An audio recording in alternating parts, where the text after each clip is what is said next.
Voilà. Faire ça pour se marrer en ukulélé, parce que c'est quand même l'instrument préféré de Paul McCartney.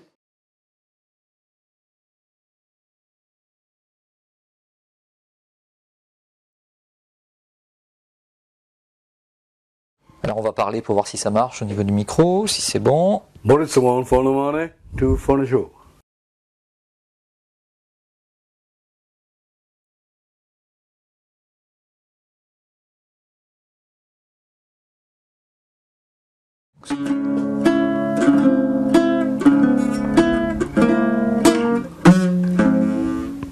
On va le refaire déjà celui-là.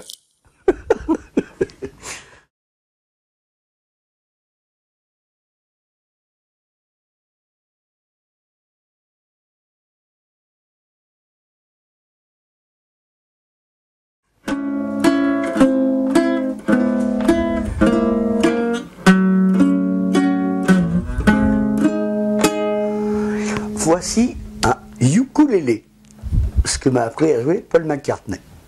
Alors maintenant les questions. Alors bien Serge, d'abord bonjour. C'est très sympa à toi de nous accueillir chez toi. Une maison que les fans connaissent par magazine interposé, puisque dans les années 70, elle a été photographiée souvent. Tu peux, juste avant de démarrer vraiment, nous en rappeler l'origine et l'histoire? Bah, l'histoire de cette maison, c'est que on a passé notre vie à galérer avec les Beatles, les Jelly Roll, plein de groupes de rock'n'roll. Quoi, quand je dis galérer, je mens un peu parce qu'on a quand même gagné tous les concours de rock'n'roll, on les a toujours gagnés. Et merci Tonton Le Proux et plein d'autres. Et un jour, donc, je fais la connaissance de Joël et on se rend compte qu'on était fait d'abord pour s'aimer et deuxièmement qu'elle chantait à merveille, qu'elle jouait de la guitare à merveille. Et comme j'avais jamais quitté Richard DeWitt de ma vie, qui a joué de la batterie tout le temps avec moi, enfin qu'on a joué ensemble, c'est pas, il n'a pas joué avec moi, nous avons joué ensemble. Et on a dit ça y est, il y en a marre maintenant, on va monter un vrai groupe. Alors Lionel Gaillardin, qui était mon copain d'enfance, on était à l'école ensemble quand on avait 8-9 ans, qui était devenu un guitariste extraordinaire, qui jouait du jazz avec Jean Musy, qui est devenu après notre arrangeur, et qui était un mec extraordinaire. Et puis tiens, on se met en colère, et on dit tiens, bon, on va monter un groupe, parce que il y avait déjà Triangle, Martin Circus, il y avait déjà des gens qui nous... Ange, bon, Ange, mais... Malicorne. Oui, Malicorne, mais ça c'est pas pareil, c'était du brésilien breton, donc c'est pas pareil. Et on se dit, bah ça y est, il y en a marre, maintenant on va monter notre groupe. Et grâce à mon ami Feu Pierre Bourgoin, qui était le directeur de Pathé Marconi à l'époque, il nous offre les studios de chez Pathé. À l'époque, c'était possible. Maintenant, un groupe, jamais il n'aura des studios gratuits avec un technicien gratuit. On l'a eu pendant 4 semaines, 5 semaines, et on fait un album qui nous plaît vraiment, qui était complètement hippie. Alors on l'écoute fini, et on s'est dit, bon bah ça, il est vachement bien notre album, on va pas en vendre 2. Il y avait des titres sympas, il y avait Ainsi soit-il, il y avait Voilà. Maria. Et Richard nous dit, bah moi j'en ai une petite là, je sais pas, vous pouvez peut-être l'écouter. Bon, on savait pas qu'il en avait une petite, ça tu l'enlèveras. Hein. Et il nous fait rien qu'un ciel. On tombe par terre, on attaque à midi, on va juste manger, on finit le truc, Joël fait une stick guitare formidable, à minuit c'était mixé, terminé. Et s'il n'y avait pas eu rien qu'un ciel, s'il n'y avait pas eu DeWitt avec sa chanson, peut-être qu'il était une fois n'aurait jamais existé. Donc Rien qu'un ciel, ça a été le succès, on peut dire tout de suite, immédiat. Vous étiez beaucoup programmé sur RMC à l'époque. Et la suite, ça a été donc Les Filles du Mercredi, le deuxième 45 tours. Ouais, la suite c'est... on a un succès, on n'en revient pas, et on demande à Richard de nous refaire la même. Et alors donc, il nous amène une musique formidable, et moi j'écris dessus Les Filles du Mercredi, c'était la première année où le mercredi devenait... remplaçait le jeudi. Donc je fais ça, mais je pensais pas du tout aux Filles du Mercredi, je pensais aux gonzesses qu'on avait connues à Ramatuelle avec mon copain Richard Bennett, qui étaient toutes des top modèles, et je pensais parler que de ça, quoi, que de très très très belles gonzesses qui peut-être, quand elles dormaient dans leur lit, faisaient peut-être l'amour ensemble les deux. Mais ça, personne ne s'en est jamais rendu compte. Le texte était beaucoup plus naïf, on pense pas forcément à ça lorsqu'on écoute la chanson. Ouais. Bah, c'est-à-dire que le texte, les filles du mercredi ont toutes dormi dans leur lit, bon bah c'est clair quoi. Mais bon, les gens ont préféré garder la gentillesse du truc, mais c'était déjà un peu coquin, ce qui n'allait pas m'empêcher de faire encore plus coquin après. Alors donc il faut rappeler que c'est toi qui écrivais absolument tous les textes, il n'y a pas une seule chanson qui n'a pas été écrite par toi, sauf des adaptations comme Saï Mama. À part Rien qu'un ciel, oui. Tous les textes sont de moi, c'est vrai. Alors c'était une fonction que tu avais, que tu t'étais auto-attribuée dès le départ, ou c'est venu naturellement, les autres n'étaient pas doués pour l'écriture forcément?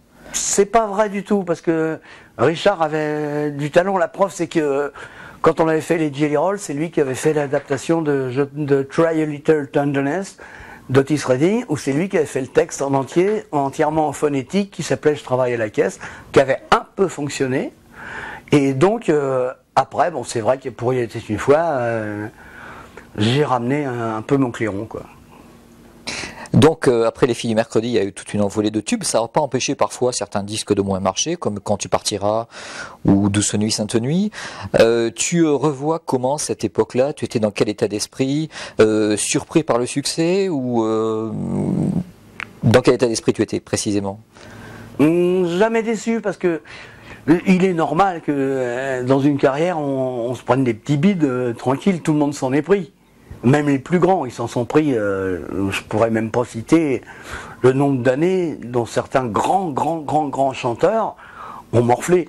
Bon, nous on a morflé 2-3 ans, mais ça n'empêchait pas de faire des tournées, de faire des galas, et puis de vendre un petit peu de disques. Mais c'est vrai que tout le monde l'a vécu, ça. J'ai pas de nom à citer parce que ce serait dommage, mais on a tous vécu ça un jour ou l'autre. Donc le succès de Joëlle est rapidement venu après les premiers disques du groupe, puisqu'au départ elle était en fait musicienne. Dans les premières télés qu'on voit, notamment chez Denise Glaser ou dans la première émission que vous avez fait, Le Cœur en fête, elle jouait de la percussion à côté de vous, et elle n'était pas vraiment détachée par rapport au reste du groupe. C'est venu comment, doucement, le fait qu'elle soit l'égérie et qu'elle soit mise en avant autant? Bah, c'est très clair. Sans Joëlle, Il était une fois, c'est un groupe comme les autres. Donc ça c'est clair.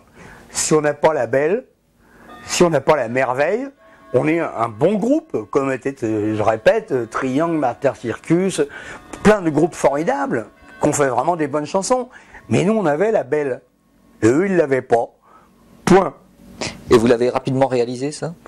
Tout de suite. On s'en est rendu compte tout de suite parce que les émissions de télé, les Carpentiers à l'époque, tout le monde nous prenait. Bon, les Carpentiers, on les faisait au moins une fois par mois. Là, ils avaient une émission par semaine. Mais c'était de la folie parce qu'il y avait la belle Joëlle, quoi. Et il y avait, ce qui est très important, les 4 crétins qui, du côté copain, la mettaient encore plus en valeur. Vous n'avez jamais été jaloux d'elle malgré tout? Un petit peu dans le fait qu'elle soit autant sollicitée par les médias? Bah, c'est impossible, on ne peut pas être jaloux de la plus belle du monde. Et en plus, quand c'est toi qui lui fais l'amour tous les soirs. Oui, parce qu'il faut rappeler que donc, vous étiez un couple, hein, Serge et Joëlle. Fatalement. Donc, je ne peux pas être jaloux de ma femme. Et puis, j'avais une confiance totale en elle. Elle avait une confiance totale en moi. Confiance totale en moi. Et bon, bah, il s'est passé ce qui s'est passé. C'était les années 70. On était, il faut l'avouer, un peu plus libre sexuellement que maintenant. C'est vrai. Il n'empêche qu'elle ne m'a jamais fait de peine. Et moi, je crois ne pas lui avoir fait de peine non plus. C'est un pacte exprimé dès le départ Bah, c'est venu tout seul, en ce sens que quand je l'ai connue, elle était déjà sexuellement un peu libérée. Bon, moi, c'était un scandale. Donc, ça s'est passé comme ça, mais ça s'est toujours très très bien passé. On s'est toujours respecté, toujours. Alors en parlant de ça, je me rappelle de la couverture de lui qu'elle avait faite en 77. Vous étiez aussi dans les différentes scènes qui avaient été photographiées pour le magazine. Tu gardes quel souvenir de ça? Tu sais que ce magazine, lui, est recherché et s'échange sur Internet à prix important. Donc tu te rappelles de cette séance de photos? Quel souvenir tu as de ça? Bah, le souvenir des photos de lui, j'en ai plein. C'est-à-dire que déjà, bon, notre attaché de presse nous avait trouvé ça, et nous, comme des cons, on a dit on le fait gratos. Ce qui était une énorme connerie, parce que ils en ont vendu un maximum. Mais après, il y avait une séance où il fallait qu'on fasse Joséphine Baker, il fallait qu'on soit tous en nègre, ou en noir, c'est comme tu veux, tu choisis. Et cet enfoiré de Collen, il s'est débrouillé pour dire, bah, finalement il n'en faut que 4 en noir. Donc je n'ai pas été en noir, et les autres ils ont passé une demi-journée à passer à la douche pour s'enlever le noir. Ça me fera toujours rire. À part ça, c'est vrai que c'était des splendides photos de Giacometti, et j'oublierai jamais cet excellent moment de la vie. Alors reprenons un petit peu l'aspect discographique. Vous avez fait en 74 la bande originale du film La Rage au Point. Tu conserves quel souvenir rétrospectivement de ça, dans la mesure où il n'y a pas eu trop de promos et les chansons sont passées plus ou moins inaperçues? Bah vraiment, j'en retiens un souvenir très chaud, parce que ce film racontait exactement ce qui m'est arrivé quand j'étais jeune. Vraiment. Et c'était un bide total. En plus, Eric Leong a fait des films extraordinaires. Et on s'est viandé, c'est dommage, parce que, petite anecdote, que tu ne seras pas obligé de mettre, mais tu peux la mettre, c'est qu'on était deux sur la chanson titre, c'était Yves Duteil et moi. Et c'est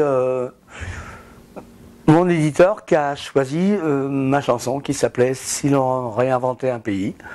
Et on était contents, mais c'est vrai que c'est le plus grand bide mondial de la terre du monde, quoi. Il y avait d'autres bons titres, il y avait Les larmes aux yeux, il y avait Running Around. Aussi, oui, oui, avec donc que des musiques d'Éric de Marsan, des arrangements formidables. Et c'est un excellent moment de ma vie, parce que là, on a prouvé qu'on était vraiment tous des chanteurs et qu'on dégageait grave. Puis il y a eu le choix malheureux de Douce Nuit, Sainte Nuit. Il paraît que Gérard Lenormand avait sorti la même chanson 2 mois avant, ce qui vous aura empêché de passer sur les radios à l'époque. Bah alors vraiment, j'en sais foncièrement rien. Puis Gérard, c'est quelqu'un que j'aime bien. Je savais même pas qu'il avait enregistré en même temps que nous. Bon, donc sauf que moi, j'avais quand même changé le texte, vu que j'étais catho quand j'étais petit. Et j'avais donc chanté Douce Nuit, Sainte Nuit, cantique à la glu. Et j'avais changé un petit poil le texte, et puis c'est tout. Puis on s'est fait un petit bide tranquille. Ça change pas la vie. Puis là-dessus, c'est le deuxième enregistrement, l'enregistrement du deuxième album d'Il était une fois, et vous commencez donc la promo sur Dis-moi comment tu t'appelles, qui était une chanson qui était un peu dans la lignée de Que fais-tu ce soir après dîner, donc voix principale Joël, et puis contre toute attente, c'est J'ai encore rêvé d'elle, plébiscité par les médias. Vous avez été vraiment surpris de ça? Bah moi c'est pire que surpris. Bon, si l'histoire, bon, j'ai déjà raconté dans mon bouquin, mais c'est j'entends cette chanson et la musique de Richard, de mon Riton, me fait sauter en l'air, et je trouve une seule phrase. J'étais en vacances chez mes amis Marité et François Gerbeau, et je trouve qu'une phrase. J'ai encore rêvé d'elle. Dans les Pyrénées, on était l'hiver. Impossible de trouver la suite. Mais impossible, impossible. Il se passe 2-3 semaines, pof, je trouve la suite, et là, je tombe sur Et les draps s'en souviennent. Alors là, à part Joël, toute l'équipe, le directeur artistique, tout le groupe, mais ça va pas, on dit pas ce genre de truc, c'est pas possible, quoi. Je dis, ben, c'est pas compliqué, et je suis parti 3 jours au Novotel de la porte de Bagnolet, caché, et avec Joël qui savait, elle savait pas où j'étais, simplement je lui avais dit, t'inquiète pas, je suis pas loin, je t'appelle tous les jours. Tant qu'ils veulent pas de cette phrase, on fait pas cette chanson. Pourquoi tu tenais absolument que cette phrase soit à l'intérieur? Bah, je vais te dire pourquoi cette phrase, on l'a gardée, sans ça, jamais cette chanson n'aurait fait le tube qu'elle a fait. C'est évident. Les gens en parlent encore maintenant. Donc, sans Les draps s'en souviennent, c'est pas la même chanson, c'est tout. Ceci dit, il y a beaucoup d'ados de l'époque, parce que c'était il y a 30 ans, qui n'ont rien compris, qui ont pensé que c'était une illusion amoureuse, un rêve. Mais c'est complètement ça, c'est que à la fois ça veut dire les draps qui transpiraient s'en souviennent, puis de l'autre côté, il y a la belle giclée et la carte de France. Et ça t'amusait de jouer sur ça, oui, beaucoup? Bah complètement, ouais.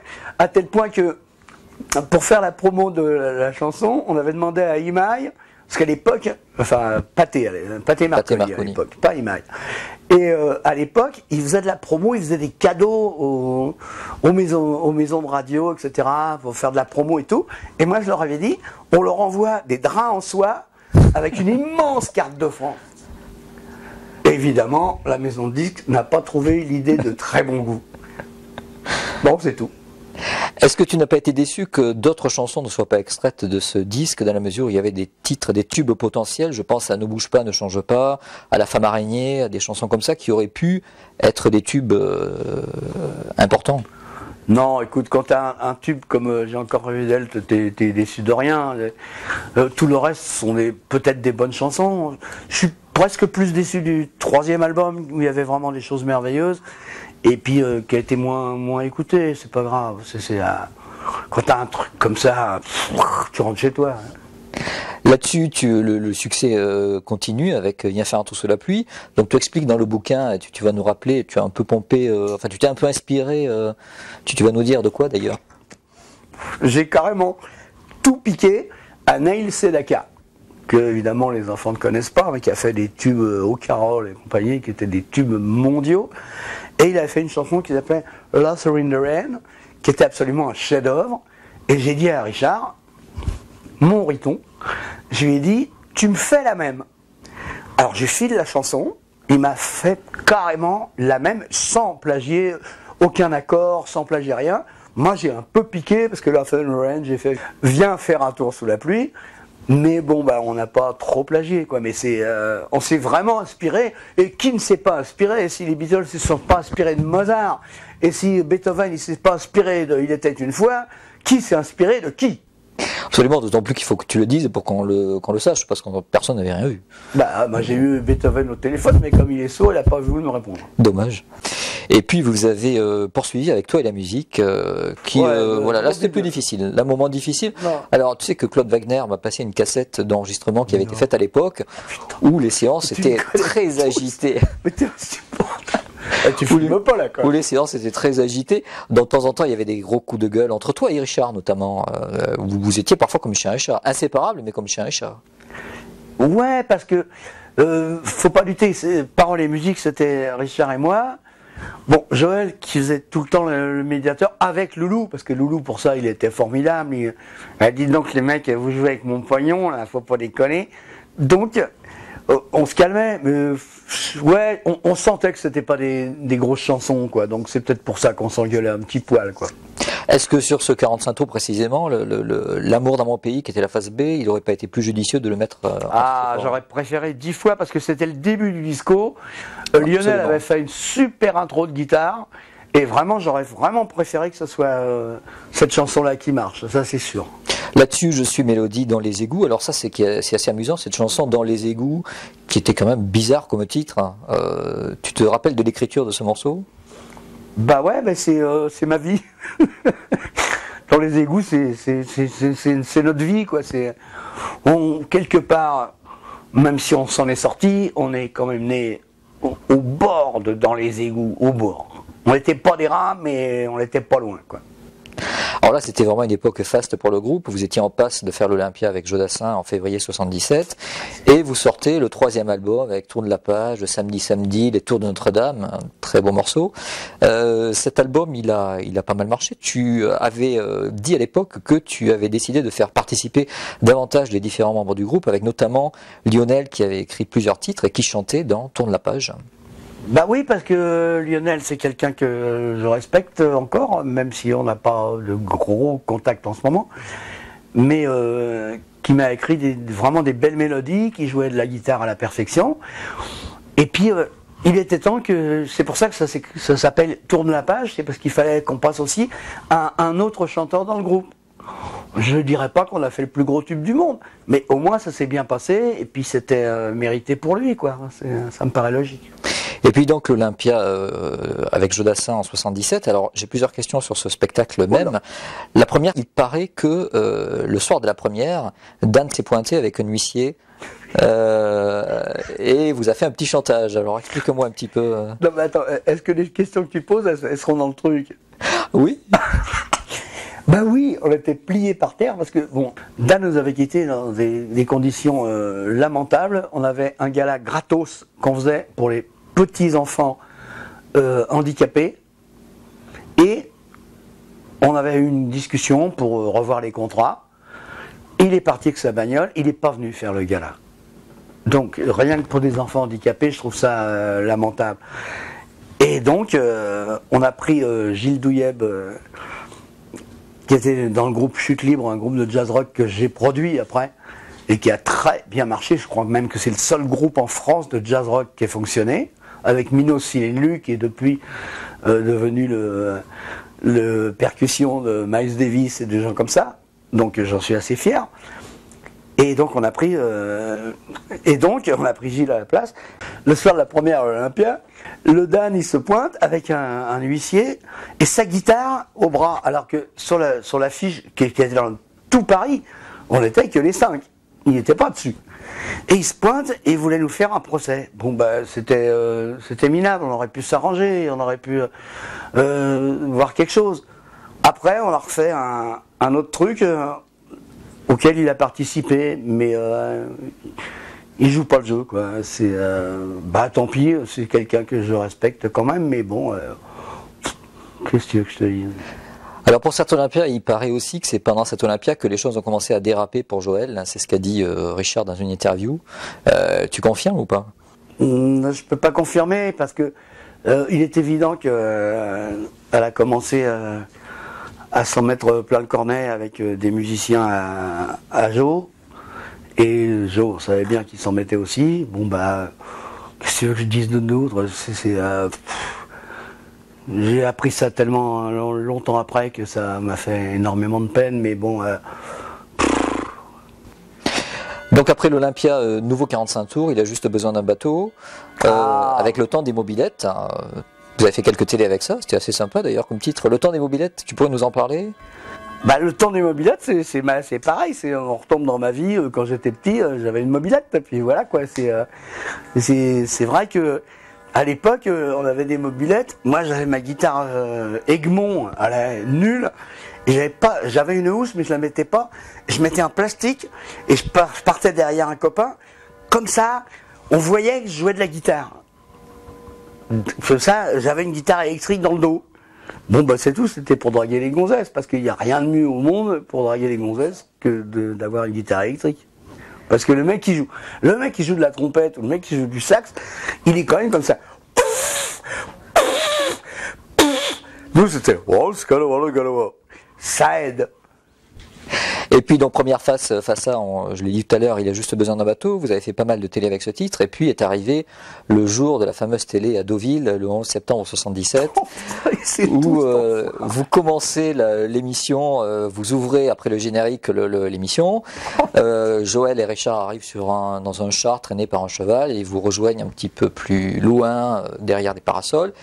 Et puis donc cette télévision, à l'époque je l'avais vue, rien de particulier, et j'apprends en lisant ton livre qu'en fait ça s'est très mal passé. Bah ça s'est pas très mal passé. Il y a eu une galère, c'est que il y avait un vent dangereux et bon c'était pas jouable quoi. Alors on se déshabille, on rentre dans la loge et les gens de l'émission reviennent nous dire il faut la refaire. Bon alors là comme d'hab. Parce que c'était moi le chef, je suis navré. Et fatalement, c'est Joël qui m'engueulait, mais c'était à moi de parler, comme d'hab. Alors donc Joël a fait je suis gentil et tout. Et Colin il se retrouve encore à engueuler l'équipe, et à dire mais vous foutez de notre gueule, en plus on a un gala ce soir, qu'est-ce que vous nous faites? Et pas de bol, il y avait Danny Saval, que je respecte énormément, mais qui entend le truc, et qui dit à Drucker, Ils t'ont taillé un costard, etc. Enfin, alors que c'était pas du tout vrai, c'est pas du tout passé ça, absolument à aucun moment, quoi. On a engueulé l'équipe technique, on a dit on a marre, le soir on a un gala, enfin bon. Et puis bon, bah voilà, puis c'est tout. Puis il y a eu une mésentente qui a fait quand même que Michel nous a pas plus jamais pris dans nos émissions, plus jamais. Mais quand j'ai fait mon premier album, tout seul, s'il y a problème, il m'a repris et on a fait l'émission, il m'a dit Serge, on oublie, c'est rien, machin, et c'est pour ça que c'est un mec formidable. Alors oui, effectivement, donc cette émission, il vous a un peu boudé pour l'album suivant qui était Pomme, puisque vous n'avez pas fait les rendez-vous du dimanche. Effectivement, je m'étais toujours demandé pourquoi il vous avait pas invité pour cet album, donc l'explication elle est là. Mais ceci dit, vous a réinvité pour Mescalino à Cannes en mai 79, et c'était là aussi à l'extérieur, il y avait du vent. Je ne sais pas si tu te rappelles. Vous chantiez Mescalino sur le toit d'un hôtel. Tu te rappelles pas? J'en ai aucun souvenir. Alors là, tranquille, peinard. Donc là-dessus, vous préparez à partir aux États-Unis pour enregistrer un album mythique. Vous faites en l'occurrence... je dirais mystique. Ouais. Peut-être les deux. Donc déjà, la volonté de partir aux États-Unis, elle venait de qui et pourquoi? Elle venait fatalement de Joël et Serge, vu que moi je faisais déjà depuis plusieurs années des disques avec Dick Rivers où on enregistrait tout le temps aux USA. Avec les meilleurs musiciens des USA, les musiciens de Presley, les musiciens de Joey Cocker, Jim Gordon, James Burton, enfin les meilleurs. Alors on s'est dit, parce que bon, il y avait une escroquerie, c'est qu'on était en fin de contrat avec Pathé Marconi, et ils peuvent pas faire un procès à un groupe, à un chanteur qui se dit je me barre, il a un procès. Mais nous, comme on était 5, on dit on va jouer ça. On fait ce disque-là avec mon copain Philippe Pro qui fait la production et on fait avec les meilleurs du monde. On va pas jouer. On va pas jouer une note. On va chanter, mais pas jouer une note parce qu'il y avait Bill Payne de Little Feat, enfin les meilleurs du monde, quoi. Et on y va. Ils nous payent tout. On fait l'album qui est vraiment, je trouve vraiment formidable. Et puis on revient et on se sépare. Donc ils en ont vendu ce qu'ils ont pu, mais ils ne savaient pas que nous on se séparait. Voilà, c'est tout. C'est pas très sympa, mais bon, ils n'ont pas été non plus très sympas avec nous pendant quelques années. Du moment où Pierre Bourgoin est parti, c'était plus du tout la même ambiance, sauf Christian Ergotte, que je remercie encore parce que maintenant il est quand même producteur de. Si, le mec qui fait les trucs là, qui est génial. Et si qui fait du Django là. Bon, peu importe, tu trouveras. Donc cet album n'a pas tout à fait préfiguré la fin du groupe puisqu'il y a eu quand même 2 singles qui ont suivi, à savoir l'excellent Mescalino que vous avez enregistré en Angleterre. Ouais. Ça c'était plus, je dirais presque rock un petit peu. En tout cas, les arrangements étaient plus entre dedans et ça aurait peut-être pu vous ouvrir une voie vers un nouveau public ou vers une. Tu penses? Je pense que Mescalino, c'est une chanson qu'a écrit. Non, c'est Lionel qui a fait la musique. Moi, j'ai beaucoup aimé ce truc-là. En s'inspirant de Queen, il paraît. Ça, je saurais jamais si c'est inspiré de qui que ce soit, mais peu importe. Non, je crois pas que c'est de Queen. Il s'est inspiré de. Non, son groupe préféré, c'était. Ah merde. Bon, peu importe. Et j'ai essayé de faire le mieux parce que en plus, bon, Mescalino, donc on voit de quoi ça parle. Et vraiment, je trouve ce 45 vraiment superbe. On l'a vraiment fait le mieux qu'on a pu. Et puis, c'est pareil, on retombe avec Imaï qui dit « Mais nous, on veut les filles du mercredi, on veut J'ai encore rêvé d'elle. » Ils comprennent pas qu'on puisse faire Mescalino, quoi. Mescalino, c'est vrai, c'est au bord de la rock music, quoi. Oui, je crois qu'il s'est plutôt inspiré de Yes, peut-être. Ah oui. Peut-être, je sais pas. Mais c'était vraiment bien. Bon, c'est tout, c'est comme ça, c'est... Ceci dit, ça a marché, le public a aimé Mescalino, vous en avez vendu? Je ne crois pas qu'on ait vendu énormément, mais là c'est la fin du groupe, vraiment c'est la fin du groupe. Il y a quand même un dernier single qui va sortir et qui a été enregistré l'année d'avant en plus, hein. C'est La Clé des Cœurs. Ça c'est... Alors ça, pourquoi ce choix? C'est quand même bizarre. En plus il y avait un remix spécial pour la télé. j'ai trouvé récemment dans des vieilles bandes La Clé des Cœurs remixée spécialement pour la télé, qui a été interprété chez les Carpentiers une fois.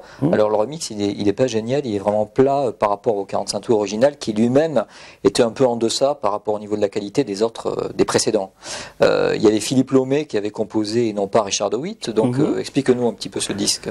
La Clé des Cœurs, donc c'est vrai que c'est Philippe Lomé, qui était donc à l'ancien Dynasty Crisis.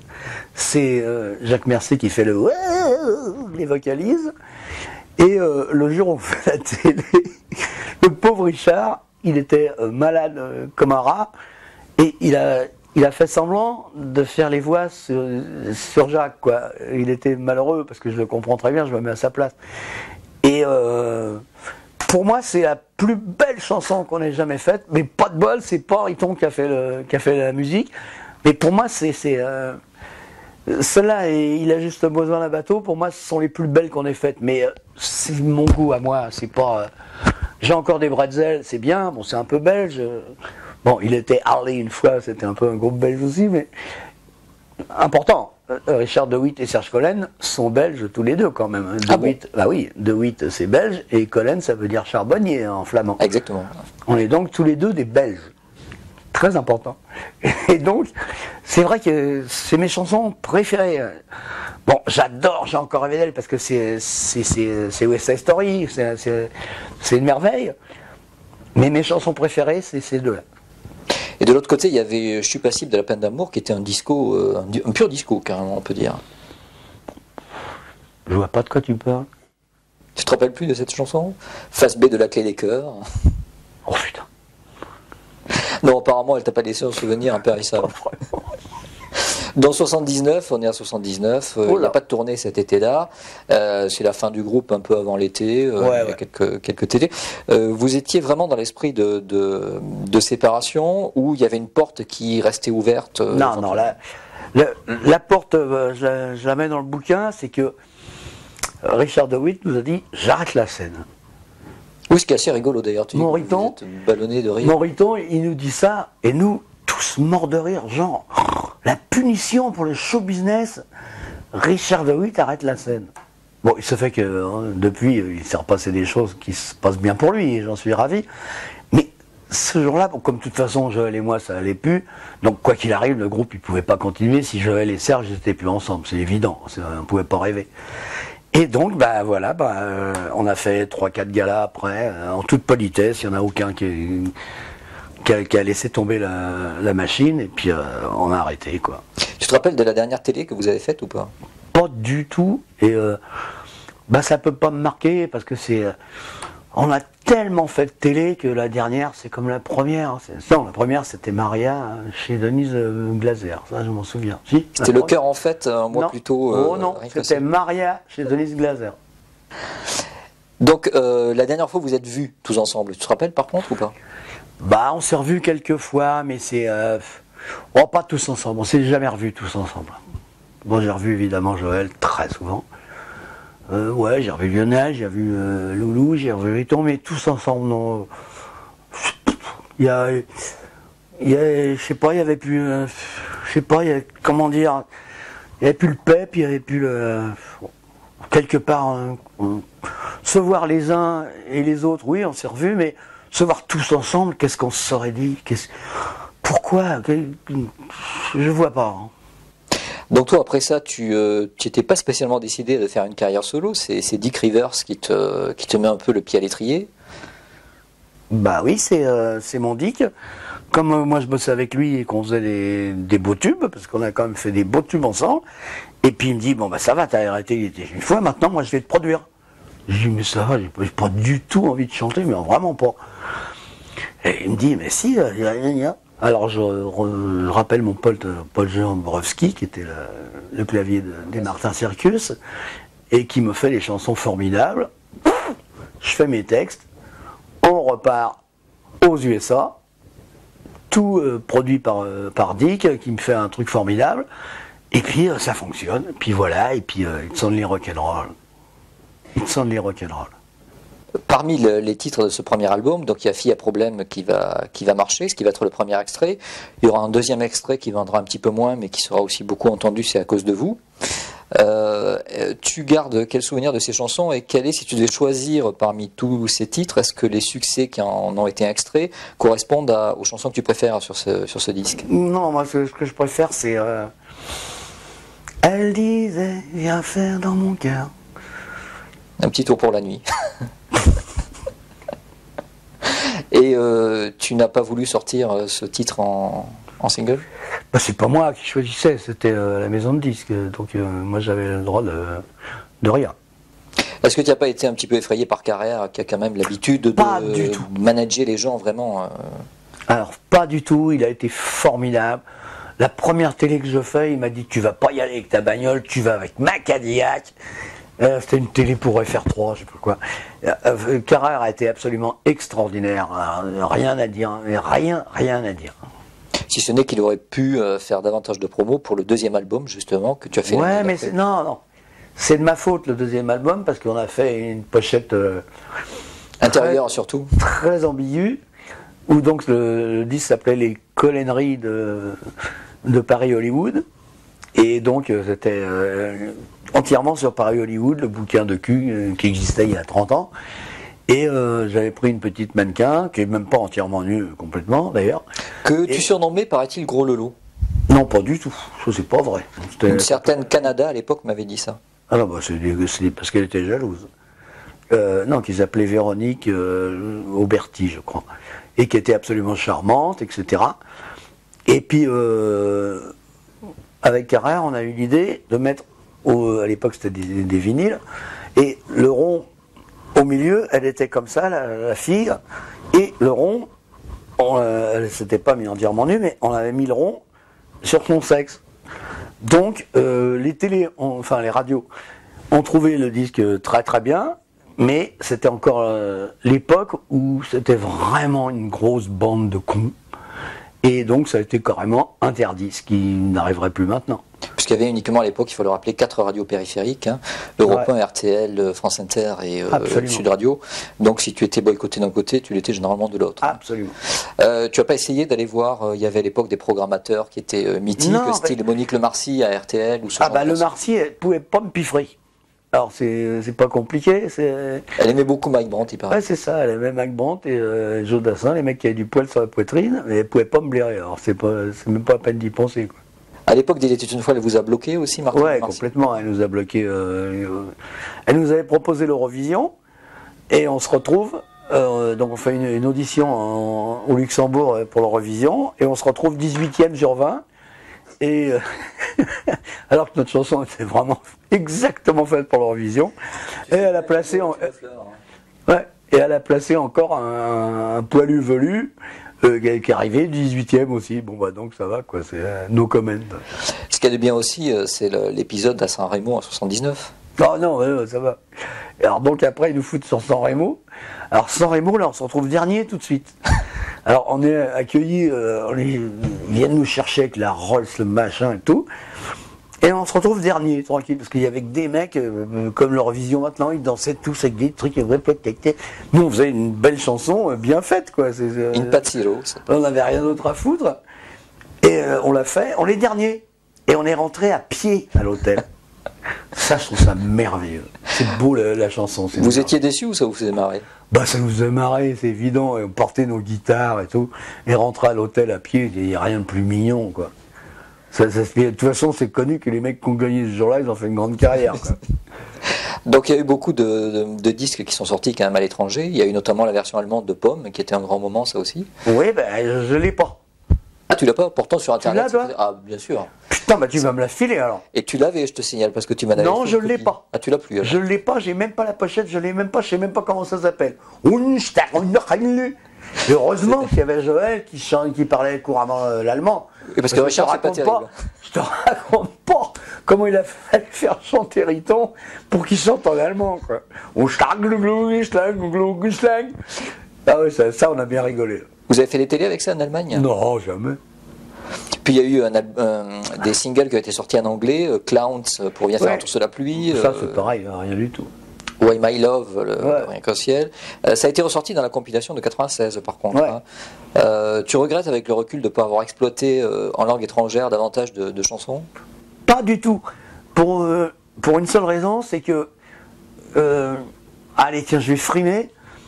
Je vois pas comment on pourrait traduire quelques chansons que j'ai écrites au niveau des textes. Alors je regrette vraiment pas. Je vois pas comment on pourrait faire, j'ai encore rêvé d'elle, en le faisant aussi beau. Je roule pas ma caisse. Je le pense vraiment. Donc, que ça reste comme c'est, et que tout le monde s'en souvienne, ainsi que les draps. Il y a eu des chansons qui ont été donc adaptées par Joël. Vous n'avez pas essayé de faire une collaboration justement pour qu'elle adapte en anglais les chansons justement au plus près de ce que tu avais voulu dire dans les textes? Non, elle a été très polie. Elle n'a pas essayé de traduire, elle a fait des trucs qui n'avaient rien à voir. Et bon, je sais pas, moi, il y a des choses auxquelles il ne faut pas toucher. Donc on a parlé de tes débuts en solo, donc les 2 premiers albums, puis malheureusement tu arrêtes de faire des disques après Milliardaire en 82. J'arrête pas, j'ai plus le droit d'en faire, c'est pas pareil. Tu t'es vraiment battu pour essayer d'en faire après Milliardaire ou t'as laissé tomber? Franchement non, tu baisses les bras parce que c'est ce que j'ai fait. Par contre, j'ai fait plein de galas dans les clubs où je faisais pareil que les autres sur des playbacks, sauf que j'avais mon vrai ampli boogie, ma vraie guitare électrique et je chantais en vrai et je jouais en vrai, ce qui n'est pas le cas de tout le monde. Et puis j'ai laissé tomber parce que je suis un groupeux, je peux pas être tout seul. Tu gardes quel souvenir de tes télés solo? C'était bien quand même. Les télés solo, c'est pareil, j'en garde aucun souvenir, en sens que j'avais une attachée de presse avec un sac Vuitton. Bon, Serge, c'est tatoué. À aucun moment ça m'a intéressé, quoi. Je m'habillais comme un con, j'étais habillé dans les trucs de. Je mettais même plus du Girbeau, alors que c'est. Pourquoi? Parce que je suis un con, et puis. Je mettais du Ronama, bon, je dis pas du mal de Ronama, mais bon, c'était pas du tout mon truc, quoi. Et puis non, j'ai arrêté ça parce que c'était pas du tout. Je suis rock'n'rolleux, moi, je peux rien faire d'autre. Je sais pas, je suis un groupeux. Donc en 81, après le 2e album solo, tu as quand même une joie personnelle puisque c'est la naissance de ta fille Kim. Ça avait été signalé dans VSD à l'époque. Est-ce que la paternité a changé ta façon de voir le métier? Ah bah là oui, c'est la partie gagnée au flipper. C'était bien que ça arrive à ce moment-là, ça aurait pu... D'abord c'était prévu, et puis c'est la partie gagnée, quoi. C'est la partie gratuite d'avoir un enfant. En plus c'est une merveille, maintenant elle est actrice, tout fonctionne bien pour elle, youpi quoi, twist again. Comme la deuxième aussi, comme Kelly, c'est pareil. Les deux c'est des parties gratuites. Bon, c'est pas avec la même femme, mais c'est normal, on peut pas toujours rester fidèle à... Ce sont des fans d'Il était une fois? La première, on s'est connus sur le podium d'Europe 1, elle était danseuse, elle était plutôt fan de moi. La deuxième, elle était peut-être fan d'Il était une fois. Mais bon, je n'ai que des bons souvenirs. D'ailleurs, elle avait posé sur la pochette de votre 2e album en étant enfant, si j'ai bonne mémoire. Oui. Donc tu racontes en fait... Faire un petit peu de Michel Tu racontes en fait la rencontre avec sa mère dans ton bouquin. La mère de qui? Non, avec Natala, je veux dire. Ah oui, la mère de Kelly. La mère de Kelly, voilà. Donc ça s'est passé, ça a été un petit peu compliqué, apparemment. Il y a eu des chassés croisés, puisque tu étais toujours... si je me permets d'en parler, c'est parce que tu en parles dans ton livre. Bah oui, c'était une merveilleuse histoire d'amour. C'est que ma petite Natala, on s'est connus... Un autre sujet dans ton bouquin que tu abordes et qui est très intéressant, enfin c'est pas un sujet, c'est plutôt une anecdote, ça concerne Michel Berger qui est allé se réfugier chez vous, chez toi et Joël, après avoir été quitté par Véronique Sanson. C'est vrai, c'était terrible parce qu'on se croisait très souvent, en plus avec Véronique et puis Michel dans le club de Sam Bernett, et tout avait l'air d'aller bien, et puis un jour on se croise à une émission de radio chez RTL, je crois, et il tombe en larmes et il nous dit Véron m'a quitté. Alors il dit viens bouffer à la maison ce soir. Et il est resté 3 jours à manger la purée avec du jambon. Et bon, bah c'est mignon, c'est rigolo, mais bon, c'est moins rigolo maintenant parce que il s'en est pas sorti, quoi. Vous aviez quel lien avec lui? Vous étiez Bah, copains, on était relativement potes vu qu'il nous avait proposé à tout le groupe Il était une fois. Il n'avait pas encore commencé Starmania, enfin il l'avait commencé, et il voulait à tout prix qu'on fasse partie, tout le groupe, de Starmania. Et finalement, ça ne s'est pas fait. Moi, au pire, j'aurais même dit oui pour faire simplement la rythmique de l'orchestre qui jouait dans Starmania, quoi. On s'en foutait de... Il valait mieux qu'il ait Balavoine et France Gall et des gens comme ça, c'était mieux. Mais ça m'a fait un petit peu de peine. vous n'avez pas cherché à... Vous n'avez pas insisté pour... Non, ben on n'a jamais insisté pour rien. Nous. On a toujours été d'une politesse et d'une élégance pratiquement rare. Ça sert à rien. C'est ce que je continue à faire. Je veux dire, même pour mon bouquin, je vais pas aller pleurer chez les gens. Ils le veulent ou ils le veulent pas. Mais ça sert à rien d'aller pleurer, quoi. Tu l'as fait à l'époque, ça? À l'époque d'Il était une fois, tu disais que non, mais est-ce que tu es allé voir des producteurs? Jamais on a été négocié. On a toujours attendu que les gens négocient et nous demandent des choses. Mais jamais, à aucun moment, jamais, on a été pleuré, jamais. Donc on parlait de Michel Berger et par ricochet de Véronique Sanson. Tu racontes aussi dans ton livre que, avec Joël, vous êtes allé aux États-Unis à l'époque de l'enregistrement de Pomme, je crois. Hein. Ouais. Et vous êtes allé voir Véronique Sanson à l'époque où elle était avec Stephen Steele. Voilà. Ça s'est passé comment? Ça s'est très bien passé, c'est-à-dire que bon, déjà il fallait 45 paplards pour pouvoir passer les gardes du corps, les machins, etc. On arrive chez lui, bon c'est génial, villa avec je sais pas combien de Rolls-Royce, Cadillac, machin, etc. Tu es impressionné par ça? Bah c'est impressionnant, dis donc, quand t'es là-bas, ça fout les miquettes quand même. Hein. Et puis c'est Stephen Stills, attention, ouais, ça rigole pas. Charmant garçon, il nous a dit bonjour. Et il nous a emmené manger un sushi et il s'est barré. Il avait rendez-vous, je sais pas, avec Crosby ou avec Neil Young, je sais pas quoi. Donc il nous a simplement posé au sushi. C'est comme ça que j'ai découvert le sushi. Je savais pas, je connaissais pas. Et puis coup de bol, il y avait mon copain Tony Frank, mon frère, qui était le photographe qui était avec nous pour les reportages. Et puis comme par hasard, il s'est passé des merveilleuses choses avec la petite Véro et Tony, et j'en suis ravi. Tu l'as beaucoup fréquenté par la suite? On reste en relation, sans plus. C'est une fille tellement formidable. On dit rien sur ces personnages. Elle a eu des mauvais moments, puis maintenant elle est géniale. Enfin, elle a toujours été géniale, mais bon, maintenant elle est en pleine santé, et puis tout va bien, et puis je suis fou pour elle. Donc tu parles des États-Unis, après avoir parlé de ta rencontre avec Véronique Sanson là-bas, tu parles de New York, que tu n'as pas aimé en fait. Tu dis je dois être le seul mec au monde qui n'aime pas Manhattan. Ouais, bah ma tatane, j'aime pas du tout, quoi. Les miennes non plus, d'ailleurs je n'aime pas trop mes tatanes. Non, c'est pas une ville, quoi. Alors que Joël adorait New York. Bah oui, parce qu'elle était née là-bas, quoi. Mais c'est pas parce qu'elle est née là-bas, mais New York, c'est la ville à chier du monde, quoi. Ou alors faut y habiter, comme Woody Allen, au 47e étage, avec un triple duplex milliardaire, à la rigueur, puis 25 gardes du corps et 50 chauffeurs. Bon, là, je veux bien comprendre New York, mais sans ça, New York, c'est à chier, de grave, de chier. Tu as évoqué ton rôle d'auteur au sein d'Il était une fois, mais tu as aussi écrit pour beaucoup d'autres gens. Donc on va d'abord parler de Dick Rivers. Tu racontes justement aussi dans ton bouquin que un jour on t'a demandé si ça t'intéressait de rencontrer Dick Rivers. Et tu as dit oui. Et la suite, c'est quoi? Donc c'est une collaboration avec des hauts et des bas, parce que vous avez été aussi quand même un petit peu brouillés pendant quelques années. Raconte-nous un petit peu tes relations avec Dick Rivers et ta collaboration artistique. Bah avec Dick, on s'est connus parce que c'est Aldo Martinez qui était l'ancien bassiste des Chaussettes Noires, qui était notre manager à l'époque, qui me le présente dans un train, c'était les trains de RTL où il y avait plein de chanteurs, machin, etc. Et il me présente Dick, et il me dit, il veut te connaître, etc.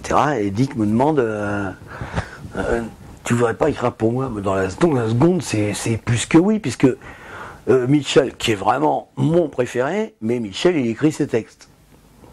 Donc, je dis oui tout de suite, mais dans la seconde, je réfléchis même pas une seconde, et puis on a vraiment fait des gros cartons, quoi. Maman n'aime pas la musique, Faire un pont, des choses comme ça, donc on a vraiment cartonné, et c'est grâce à lui donc, que j'ai été aux USA, plein de choses comme ça, quoi. J'ai pratiquement que des bons souvenirs avec lui. Et à cette époque-là aussi, on t'a proposé, tu racontes que dans une soirée, Johnny t'a demandé d'écrire des textes et tu as dit non, parce que je travaille déjà pour Dick Rivers. C'est très fair play, mais un peu trop même. Ouais, ben un soir, on était en boîte au Saint-Hilaire, chez François Patrice, et puis bon, ben, il y avait une table, il y avait Sardou, Joël, plein de gens. Et mon frangin, mon pote Claude Lemel, et Johnny se pointe, parce que comme on était en pleine bourre avec Dick, et puis que lui, il n'est pas trop fort, enfin il a toujours été bien, mais bon, là c'était pas magique, et il vient avec nous, il dit tu veux pas me faire les chansons? Et moi, comme un con de con, comme je lui dis non, je ne peux pas, je travaille avec Dick. Bon, avec en y repensant, je le sens moins, mais bon, j'étais honnête, puis Dick c'était mon Dick, et puis je pouvais pas trahir mon Dick, quoi, c'est tout. Alors, comme un con, j'ai pas fait de Johnny. Il l'aurait mal pris si tu l'avais annoncé que tu bossais aussi pour Johnny? Ben, je l'aurais jamais fait, j'aurais jamais pensé une seule seconde. J'étais avec mon Dick, et puis c'est tout, je l'aurais trahi, quoi. Tu as quel rapport aujourd'hui avec Dick Rivers? Tu le revois de temps en temps? Non, je pense, on se voit plus, c'est pas grave. De toute façon, c'est un peu plus grave pour lui parce que depuis qu'on se voit plus, il vend moins de disques. Mais bon, c'est peut-être pas de ma faute. Hein, Donc aujourd'hui, tu n'as plus de disques à faire véritablement? Non, pas du tout. Alors. Tu bulles, c'est ce que tu dis en fait dans ton Ouais, ben, ce que je fais, c'est que je fais beaucoup de bofs de rock'n'roll avec des petits groupes du coin, dans la région dans laquelle j'habite, où vraiment on s'amuse, on n'a pas besoin de répéter. Ouais, monnaie en mi. Bon, on fait que des trucs comme ça, je m'amuse. Évidemment, je prends pour un rond, c'est évident. Et puis le reste, bon ben, j'ai mes petits droits d'auteur, mais le but, il est pas de. Le but, il est resté entièrement. C'est dur à dire. Le but, il est de rester soi-même tout le temps au fond de son cœur, au fond de sa musique. Bon, ça va, ma vie, ça va. Je l'ai gagnée. Elle est à moi, ma vie maintenant. C'est pas un problème. Évidemment, je gagne beaucoup moins d'argent qu'avant, mais le problème, on s'en fout. J'ai ma maison, j'ai ma femme que j'aime, j'ai mes petits-enfants, j'ai ma chienne, mes 2 chattes et quelques copains. Et puis, youpi, puis je joue aux boules aussi énormément, et très mal, mais ça fait rien, j'y joue. Tu avais joué avec Henri Salvador d'ailleurs. Bien sûr, on a eu deux fois la médaille d'or avec Salvador, parce que quand je joue avec des grands, je joue avec Charles Marwani et Henri Salvador. Je ne vais pas jouer avec des tartos, hein. Faut pas déconner non plus. Donc bon bah c'est tout, ma vie c'est ça. Ouais, c'est vrai, je bulle, et comme j'adore la bande dessinée, je continue à buller. Tu as pas envie, malgré tout, de refaire un disque? Tu n'aimerais pas faire un disque, refaire un disque? Pas du tout, mais alors, à aucun moment, il me viendra à l'esprit de faire un disque. Par contre, c'est vrai que j'aurais aimé faire des paroles pour quelques personnes, mais maintenant, tous les artistes composent eux-mêmes leurs chansons en entier. Donc, je ne sers à rien. C'est vrai qu'il y a quelques personnes avec qui j'aurais bien aimé collaborer, mais ça n'existe plus. Alors, c'est pas la peine de s'emmerder, quoi. Je continue à écrire des petits machins pour moi, je m'amuse, et puis voilà, quoi. Tu te revois chanter, on te demande parfois de chanter tes chansons solo, pas forcément de façon professionnelle, mais dans des soirées à la guitare. Ah ouais. Tu te rappelles des paroles, tu serais capable de rechanter Fille à problème Ah bah ouais, bah ça je le fais dans les mariages et les communions. Non, je le fais pas, bien sûr que non. Mais par contre, si je suis chez des copains, je vais chanter La poupée qui fait non, ou je vais chanter Nobody Knows Where Darling Heart, ou des choses comme ça, quoi. Je vais chanter des choses que j'aime. Ou Bebopolula, ou des trucs comme ça. Mais sur ça, non, jamais, jamais, jamais. On touche pas à ces trucs-là. Ce serait ridicule. Il y en a qui le font si bien. Pour moi. Et le public te dit quoi? Mais c'est pas un public, c'est des copains, c'est des... Mais les gens, par exemple, qui viennent en dédicace te faire signer ton bouquin, ils te disent quoi? Ah bah eux, c'est marrant parce que bon, bah j'ai 60 balais, et puis ils ont pratiquement mon âge, faut pas déconner. Quoique des fois, c'est vrai qu'il y a des 15-16 ans qui disent « Oh, j'ai encore rêvé d'elle, que c'est beau. » Bon, c'est vrai, il y en a qui le disent aussi. Mais bon, faut pas rêver. Les gens qui me font dédicacer le bouquin, c'est des gens qui ont pratiquement mon âge, et puis, oh, c'était le bon temps. Et je dois avouer que je pense que c'était vraiment le bon temps. Et puis, que les draps s'en souviennent. Pour l'avenir. Donc le bouquin marche, et puis peut-être un autre livre aussi?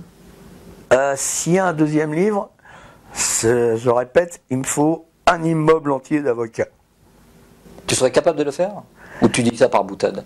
Je dis ça par boutade parce que j'ai pas envie de dire les 4 vérités qui feraient marrer personne. J'ai envie de faire marrer les gens, j'ai envie que tout le monde soit heureux. C'est un peu hippie ma connerie, mais qu'est-ce que je vais les raconter, les horreurs que je connais sur... Je